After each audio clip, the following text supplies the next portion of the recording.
Hello everyone, and welcome back to another episode of my F1 2016 Sauber career mode, guys.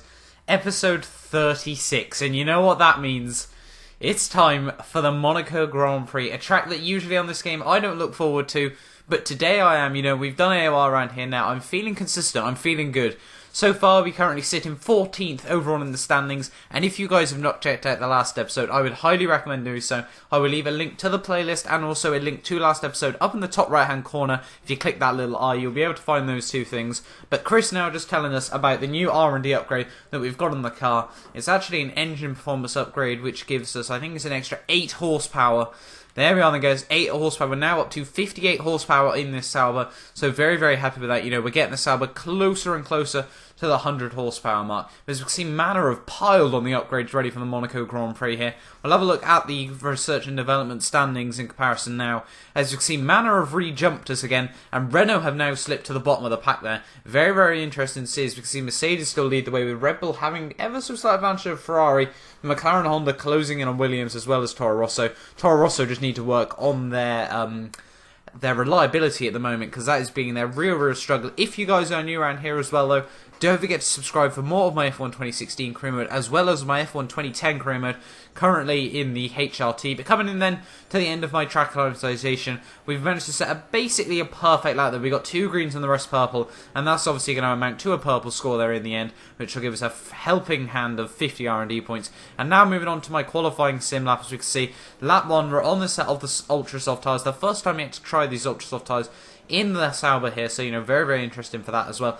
Coming then on to the start finish line, I think the aim for this session was 21st place, but we are going to absolutely smash that, guys, as then the Manor comes out there and nearly wipes me out. That was a bit unexpected to see, and we ended up getting our purple target as well of P17 there, so that's going to be a beautiful over 100 points worth of R&D, as we will have got some of the ejector zone. As you can see, we were actually got in 2nd place there in practice, just behind Lewis Hamilton there, as he set a very, very good lap on a set of the super soft tyres, obviously, in that stage. Just 2 tenths off him there, so we're very, very happy with that, beating the likes of Max Verstappen and Sebastian Vettel there in P3 and 4. But now moving on to Q1 there, I was really hoping, this could be the end of my Q1 failings, hoping, we can get to Q2 here today. We need a strong qualifying. As we can see, coming up towards the line there, we actually go provisional pole there in Q1. That was an absolutely incredible lap, getting into the 14s very, very early on there. So that has pretty much guaranteed myself a slot in Q2. As you can see, skipping on to the end of the session, we're actually still up in P4 at this stage, guys.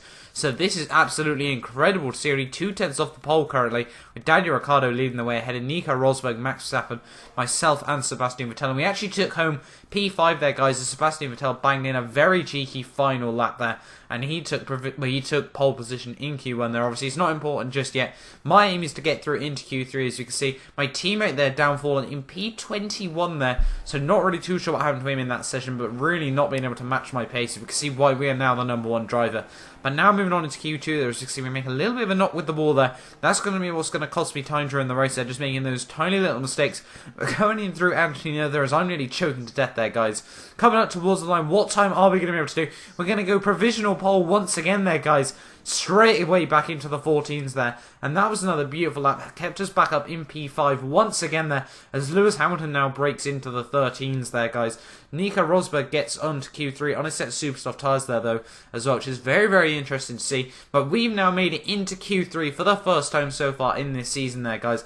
An absolutely incredible lap from myself, if I do say so myself. But now moving on into the big one, into Q3 here, obviously we can use all our sets of tyres, stretch them to the absolute max. We're down in P9 at the moment, because our first lap was very, very poor, but now, as you can see, we're miles up on the green, coming up towards the line, and through Antonino we go, and up towards the line, we set a low 1 minute 14 there, guys, and that puts us up into provisional 4th place there in the session, but it ends up being 7th place there, which I'm definitely not complaining about, guys. That was an absolutely incredible lap, if I do say so myself, and an absolutely incredible qualifying overall as well. We saw both Mercedes, both Red Bulls, both Ferraris, both Williams, myself and Fernando Alonso get to Q3 there, guys. But let's just hope, it works out well for us in the race here, Maybe we could challenge up, P5. We definitely should be aiming for points here today.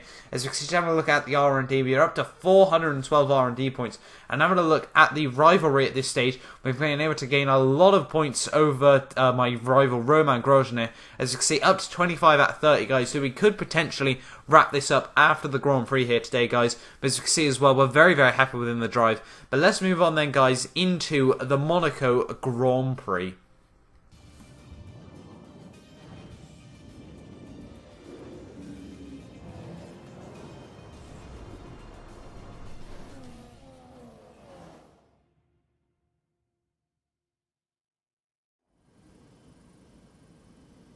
Take a deep breath and enjoy the moment. It's a very special time of the season once again, as we prepare for racing here this afternoon. There's no better test of driver, no more prestigious race to win, no bigger an occasion than the Monaco Grand Prix. The astonishing Circuit de Monaco is, for all intents and purposes, virtually unchanged since its inaugural race back in 1929.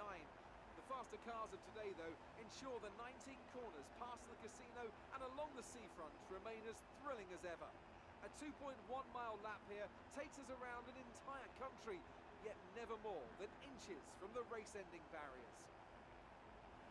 And as the drivers start thinking about getting a good start and how on earth to get through Saint-Devote in one piece, I have to wonder, Anthony Davidson, if we might be seeing a safety car or two today.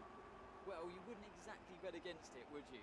Statistically, it is pretty common, of course. About 80% of all Monaco Grand Prix will have at least one safety car. And that's despite the incredible work of the marshals around here, who you'll often see lifting cars out of the way, just under the yellow flag conditions. The teams will always plan for the worst case scenario, though, and they'll be making sure various caution periods are built into their strategy models for the race. Okay, don't try anything silly into one. It's going to be crazy in there. Just do your best to stay out of trouble. Well then, after an exciting qualifying session yesterday, let's take a look at how the cars line up. An immense lap from Lewis Hamilton yesterday puts him on pole position, and starting alongside him P2 is Sebastian Vettel. Looking down the rest of the grid, we have Ricciardo, Verstappen, Kimi Raikkonen and Rosberg, Sauber, Alonso, Massa and Valtteri Bottas, Perez, Kvyat, Jenson Button and Sainz, Wehrlein, Hülkenberg, Rio Haryanto and Esteban Gutierrez, Grosjean and Magnussen, Marcus Ericsson and Jolyon Palmer rounds off the grid. And now it's time to head down to the track. So here we are then, guys, on the grid, ready for the Monaco Grand Prix. Obviously, it's going to be a one-stop race here today, guys. It's looking a bit like it's going to be cloudy at the end of the race, but there's no chance of rain, so I'm very, very happy with that. Obviously, we will be able to stretch the ultra subs pretty much as far as we want to in this Grand Prix, and it'll just be a matter of when is the pace right to move on to a set of the soft tyres here today, guys. But P7 at the Monaco Grand Prix, this is probably going to be our best shot at getting good points so far this season, Hoping, we can take advantage of the AI, being very, very cautious around this circuit. Obviously not as cautious as they were on the older F1 games, but we'll have to wait and see. We've got 20 grueling laps of, well, very low speed, perilously close to walls action. But let's just hope, we can get some solid points on the board, continue my form that we saw from Australia, prove that we can still score points when put in the right position. But here we are then, 3 lights, 4 lights, 5 lights. And it's lights out for the Monaco Grand Prix there. Charlie White obviously not opting to put the lights out there. But as we see, looking at the inside straight away of 2 cars here, we've got the Ferrari and the Mercedes. And into turn 1 we get very, very tidily up into P5 there. But we've already got a safety car. That took us about 6 seconds worth. And Nico Rosberg is already at the Grand Prix. That is something he definitely does not need at this stage of the season. Obviously, he's only 2 points behind Lewis Hamilton. But let's just have a look then from Rosberg's point of view. Does he just get pinched on the outside by the Ferrari into turn 1 here? As you can see, he makes a little bit of contact with the wall there, just actually avoiding it. Just about there. As you can see, coming into turn 1, he just runs so wide there. No idea what that's all about. Skims the wall and hits the Ferrari, and that is Nico Rosberg straight away out of the Monaco Grand Prix. As you can see, there's a little bit of traffic jam behind him as well. But we had to filter back into the correct position there, guys. As you can see, we've got so many more AI just sandwiched up behind him. But we've got Lewis Hamilton in the lead at the moment. As you can see, just how many AI did get caught up there. basically a car park at the grid like we saw in GP2 a couple of years back. You know, we just saw two trains of cars there. But as you can see, we are up to P5 already in the Monaco Grand Prix, and Lewis Hamilton will not be able to pull away from me at this stage. We're right behind Max Verstappen, Sebastian Vettel, and Daniel Ricciardo is up in P2. But as you can see now at the end of lap 1 here, guys, we're actually going to make a very, very interesting strategy call. We're going to move on to a set of the soft tyres here, guys. Hoping to go to the end of the Grand Prix. Daniel Ricciardo has the same idea as myself, but he's actually going to go onto a sort of the super soft tyres here, guys. I didn't honestly think that the super softs would be able to go to the end, as my teammate has also decided to opt for the pits. As you can see, we got a few drivers there making the very big gamble. We're actually going to move on to a set of the super soft tyres here.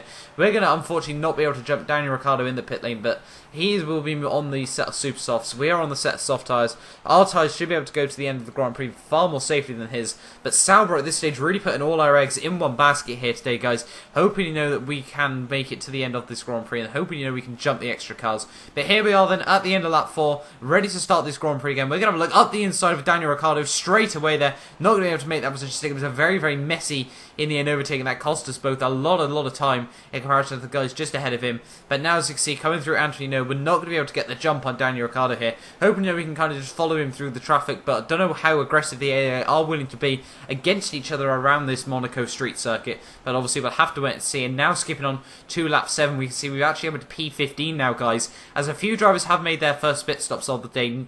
Kimi Raikkonen, sorry, has jumped my teammate there and is now up into P16 just behind us. But as you can see now, looking at Daniel Ricciardo here, we're actually going to look round his outside through Raskas here, guys. Are we going to be able to make the position stick? No, we don't. We force him deep into Anthony. No, they're going for the undercut strategy here. We get the DRS on him, but you can see how powerful that Red Bull is. I never thought I'd say that against the Sauber. We're going to have a look up the inside into turn 1 here, guys, and we're actually going to move up into P13 of the Grand Prix there. A very, very rash overtake on Daniel Ricciardo, but Kimi Raikkonen follows us through there. Daniel Ricciardo will not be very happy with that one, but we move back up into P13 of the Grand Prix now. As you can see now, fast forwarding on to the end of lap 9 here, we're up into P10 as obviously a few more drivers have made their pit stops. Right on Jenson Button's gearbox, we see just ahead of him is Lewis Hamilton, and he was the provisional race leader here. He's getting held up by Carlos Sainz. We're going to have a look up the inside of Jenson Button into Antonino, and we make the position stick up into P9 of the Grand Prix, as we're going to actually make a few more positions as a few drivers make their pit stops now, and we're up into P6, but we need to get past Lewis Hamilton before he gets past Carlos Sainz here, because honestly, guys, I was thinking at this stage a win was on the cards here, guys. That's just how important this was. We could potentially win this Grand Prix as we make a few more positions from a couple more AI making their pit stops. But as you can see, Lewis Hamilton really getting held up by Carlos Sainz here, not able to make the positions up where he desperately needs to. In hindsight, guys, I would have liked to put a little bit less front wing angle on this Sauber. So, we had a little bit more down the straights, as we were running 11-11 wings here, guys, which is probably the worst wings, well, not the worst wings we could run around here, but definitely wasn't the most advantageous. Obviously, we really struggled for straight line speed in this car, unlike the Force India that we took last time out around here. So hoping, that we can still make some positions up down the straights. It's not impossible to overtake Monaco, as we've already proven this Grand Prix, but it's seeming that way for Lewis Hamilton. But now at the end of lap 13, he's going to get past Carlos Sainz as he makes his pit stop. We move up into P2 of the Grand Prix there, guys. So we are actually up into P2 of the Grand Prix now. But Lewis Hamilton instantly just pulling away from here, as you can see up the hill straight away. The power advantage of that Mercedes, you can see, he's pretty much already pulling away into the distance there, guys. And that is not what we want to see. This is why we needed to get past him before he got past Carlos Sainz there, which is a bit of a shame. But it's because he's already made at 1.4 seconds near enough over me there, which is really, really disappointing for myself. But that basically means that the win is now off the cards, as we've got Daniel Ricciardo for company.